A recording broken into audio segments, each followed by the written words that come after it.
গাজার মুসলিমদের উপর বর্বরোচিত হামলা এর শেষ কোথায়? কে তাদেরকে উদ্ধার করবে?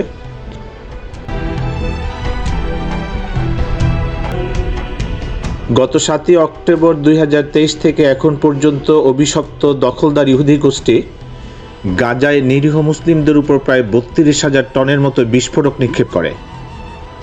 ছোট্ট এই গাজা উপত্যকায় প্রতি বর্গ কিলোমিটারে যার পরিমাণ ছিল প্রায় 87 টন বিস্ফোরক। ইউরোমেড হিউম্যান রাইটস মনিটরের মতে যা 2টা নিউক্লিয়ার বোমার সমান। এর সাথে তারা নিষিদ্ধ ফসফরাস বোমাও নিক্ষেপ করে, যা অক্সিজেনের সংস্পর্শে আসা মাত্রই 800 ডিগ্রি সেলসিয়াস তাপমাত্রায় নিরীহ মুসলিমদেরকে জীবন্ত জ্বালিয়ে হত্যা করছে। والحمد لله رب العالمين طلع اخويا الصغير وطلع اختي اللي اكبر من اخويا الصغير واختي الكبيره عمرها 19 سنه طلعت لحالها كانت النار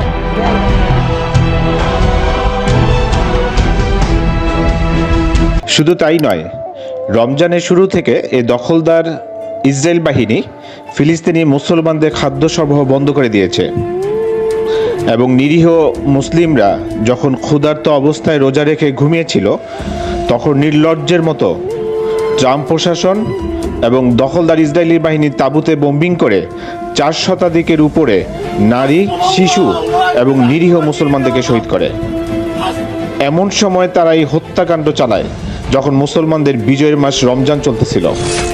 কি নির্লজ্জ হে মুসলিম শাসক তোমাদের জন্য!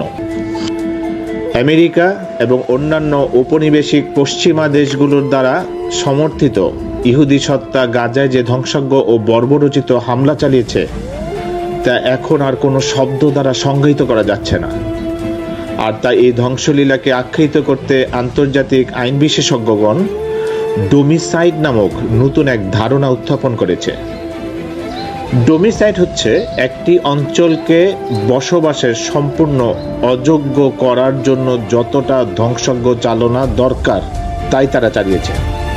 গাজার যুদ্ধবিধ্বস্ত অঞ্চলে সর্বত্র অনাহারের দৃশ্য, কোথাও বহুতলের ধ্বংসস্তূপের নিচে চাপা পড়া দেহ, কোথাও আবার রাস্তায় যত্রতত্র পড়ে রয়েছে মৃতদেহ।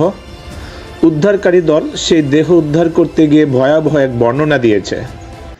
উদ্ধারকারী দলের প্রধান ফেয়ার সাফানা সংবাদ মাধ্যম সিএনএনকে এর কাছে দাবি করেছেন তারা মূলত উত্তর গাজায় উদ্ধার কাজ চালাচ্ছেন। সেখান থেকে প্রতিদিন দেহ উদ্ধার হচ্ছে, সেখানে মৃতদেহ পড়া থেকে পচন ধরে যাচ্ছে।